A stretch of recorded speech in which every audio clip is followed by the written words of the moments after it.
बेटे हमने क्वेश्चन शुरू किया हुआ है, स्त्री मताधिकार किसे कहते हैं और इसके पक्ष और विपक्ष में तर्क लिखे। हमने इसके विपक्ष में पढ़ लिया था, जो चाहते हैं आलोचक कि स्त्रियों को वोट का अधिकार नहीं देना चाहिए। आज हम करेंगे बेटे इसके पक्ष में तर्क।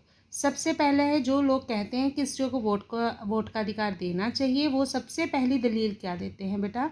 वो सबसे पहले कहते हैं स्त्रियों को मताधिकार ना देना लोकतंत्रीय सिद्धांतों के विपरीत होगा, क्योंकि बेटा डेमोक्रेसी में हम रहते हैं। डेमोक्रेसी में सारी जनता को शासन में भाग लेने का अधिकार दिया जाता है, तभी वो वास्तव में लोकतंत्र स्थापित होता है। जहाँ पर लोकतंत्र और समानता के सिद्धांत के विपरीत बात की जाती है, जब ये कहा जाता है कि स्त्रियों को वोट का अधिकार नहीं देना चाहिए, मताधिकार उन्हें नहीं देना चाहिए। यदि उन्हें वोट का अधिकार नहीं दिया जाएगा तो इसका मतलब है लोकतंत्र में आधी जनता तो भाग ही नहीं लेगी, तो फिर वो लोकतंत्र जो होगा वो कैसा लोकतंत्र होगा। सेकंड, लिंग के आधार पर भेदभाव करना उचित नहीं है। मताधिकार के लिए बेटे स्त्री और पुरुष में भेद करना गलत है, क्योंकि एक नागरिक में वो सभी गुण उपस्थित है। तो केवल सिर्फ इसलिए कि वो स्त्री है उसके इसलिए वोट का अधिकार ना दिया जाए, तो ये बेटे दलील सही नहीं है।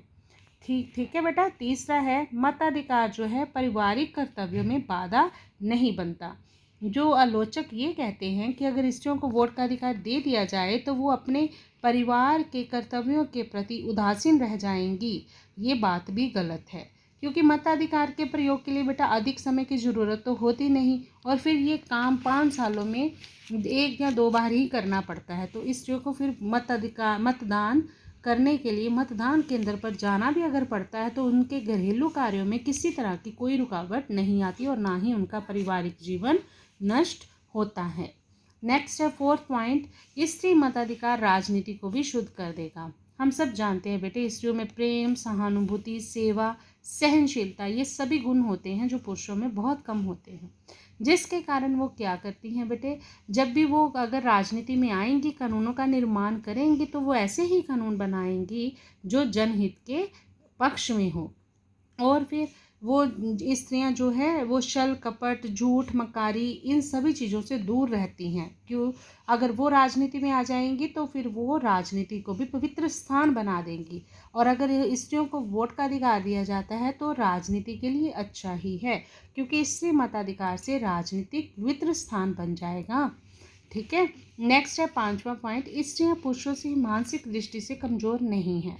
ठीक है, स्त्रियां पुरुषों से शारीरिक दृष्टि से कमज़ोर होती हैं, लेकिन मानसिक दृष्टि से वो कमज़ोर नहीं हैं। आप कोई भी देख लो फील्ड जिसमें स्त्रियां पुरुषों से कहीं ज़्यादा आगे हैं, और अगर उन्हें शिक्षा के अवसर दिए जाएं तो वो पुरुषों से किसी भी तरह से पीछे नहीं रह सकती। ये आज भी हम देखते हैं अपने आसपास, और इस बात का इतिहास भी गवाह है कि पुरुषों से कहीं ज़्यादा इमोशनली स्ट्रॉन्ग होती हैं स्त्रियां। तो इसलिए जो आलोचक कहते हैं कि स्त्रियों को वोट का अधिकार नहीं देना चाहिए, वो गलत है।